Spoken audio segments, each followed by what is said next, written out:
Mitsubishi Galant ito mga sir. So ang problema nito, palyado, mabagsak ang minor. Pag nag-on ng aircon, namamatay yung makina. Pag ginalaw yung manibela, hindi rin gumagana yung kanyang steering assist.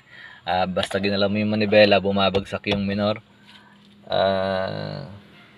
Yun, palyado raw. So i-check natin. So nilagyan ko na siya ng eto, yung gagamitin natin, yung kanyang self-diagnostic terminal. Nakakabit ito dun sa kanyang scanning port, dun sa DLC port. So ginamitan natin, so mahaba yung ating kable. At marami akong pinagagamitan nito. So andito yung kabila. So ganito mag scan gamit yung self-diagnostic terminal ng scanning port.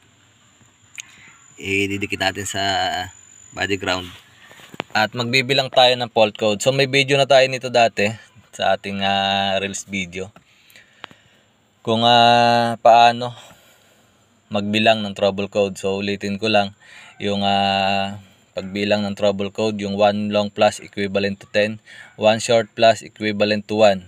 So bilangin natin. So maghintay lang tayo. So yun.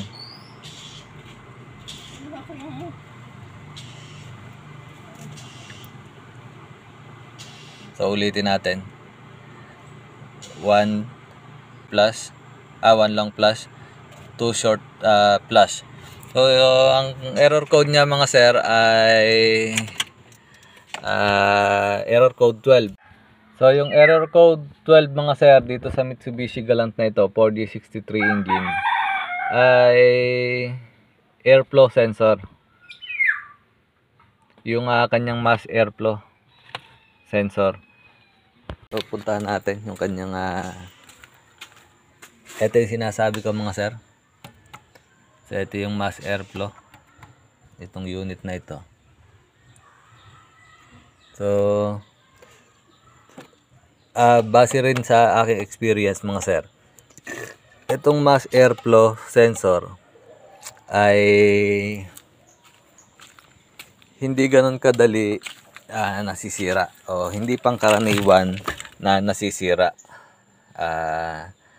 Usually lumalabas yung error 12, code 12 kapag nagalaw yung kanyang terminal, o halimbawa naka-start yung makina or naka-on yung susi at nagalaw o nasagi yung terminal ng mass airflow sensor.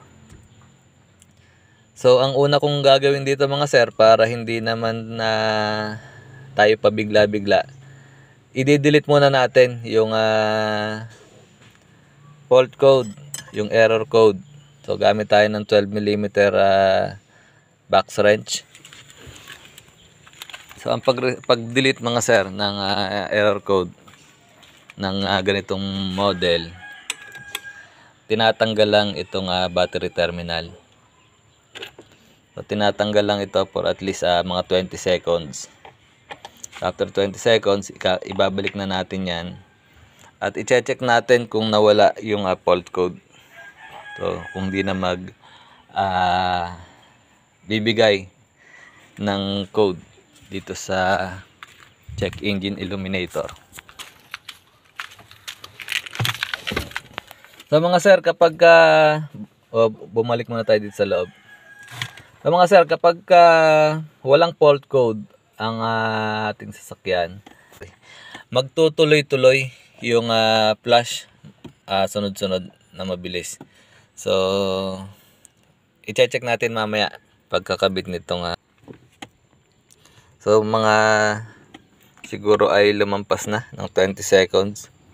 So pwede na nating ibalik yung battery terminal at i-scan ulit natin.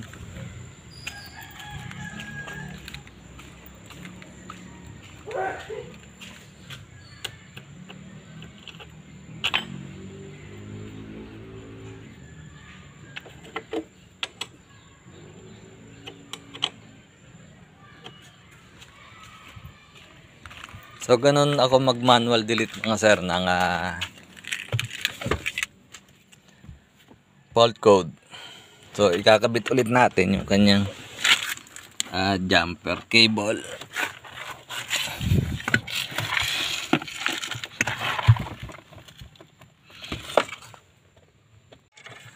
So, ito yung tinutukoy ko mga sir na self-diagnostic terminal.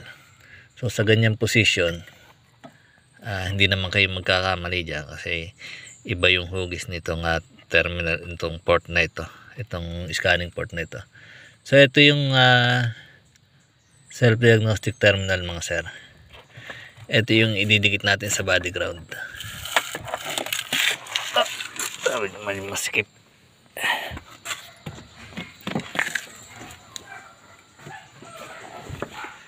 So tapos na natin ikabit yung battery terminal na tinanggal natin kanina. At i-on na natin yung susi. So basahin natin kung meron pa rin siyang fault code. So pag nag-flash siya na mabilis mga sir, ng sunod-sunod, ibig sabihin wala ng fault code. So kung makikita nyo mga sir, nagpa-flash na siya ng tuloy-tuloy. Ayan. Ibig sabihin yan wala na tayong fault code. So start natin yung makina at i-observe natin kung babalik yung check engine, kung magkakaroon ulit nito. So patayin mo natin yung susi, tanggalin natin yung jumper cable. Yan. Ngayon i-start na natin itong makina at i-observe natin kung babalik pa yung kanyang error code.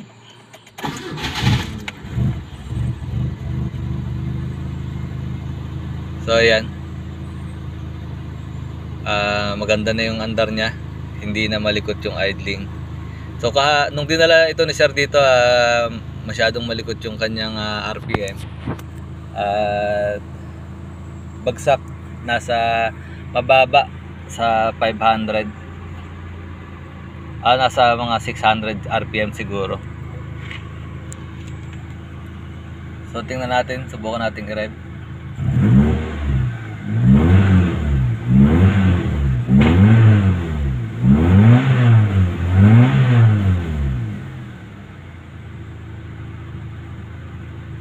So yun,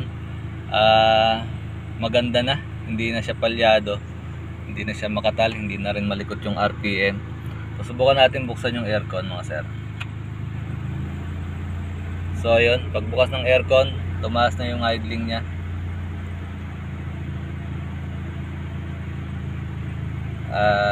Patayin ulit natin yung aircon.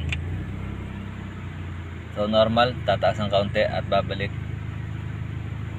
So buksan ulit natin. O yan, bukas na yung aircon at medyo tumaas ng bagya. So okay lang naman yan. 4G63 engine ito mga sir, malaki yung makina. So si ECU naman ang nag-a-adjust ng idling. So ibig sabihin, kayang-kaya naman ng makina yung bigat ng compressor. So okay lang na hindi na siya masyadong tumaas, at least hindi siya babagsak. Tingnan naman natin yung kanyang manibela pag ginalaw natin. So ayan, tumataas na rin.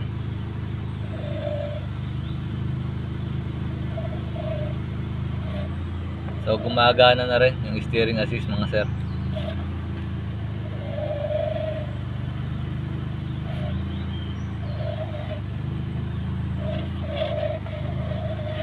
So kung makikita nyo mga sir, gumagana na rin yung steering assist. At wala nang problema yung unit ni sir. Pwede na natin itong ipakuha. Magagamit niya na ng maayos itong kanyang sasakyan. So yun nga mga sir, katulad ng sabi ko sa inyo kanina, yung mass airflow sensor ng Mitsubishi, hindi yan na ganun kadali nasisira. Maliban nga lang kung may ginawa sa wiring or may nag short circuit, doon nasisira yung map sensor. Pero kung sa gamit lang, habang ginagamit, hindi naman siya ganun na madali masira. So, posibleng nangyari, nagalaw lang ni sir yung kanyang map sensor socket. Kaya nagkaroon ng trouble code. So, kung makikita niya mga sir, wala naman siyang fault code. Saka isa pa palang problema dito nung dinala dito ni sir. Kapag nag-accelerator tayo, nag-silinador tayo, yan. Nung dinala niya ni sir ito dito nung isang araw, pagbagsak niyan diretso sa baba, minsan namamatay pa kapag naka-on yung aircon. Pero ngayon naka-on yung aircon, mag-direct natin. So ayun, hindi siya dumidiretso pababa.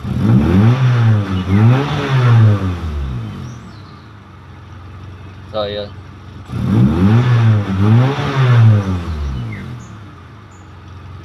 So dati siyang matic, pinalitan na nila ng manual transmission. So converted.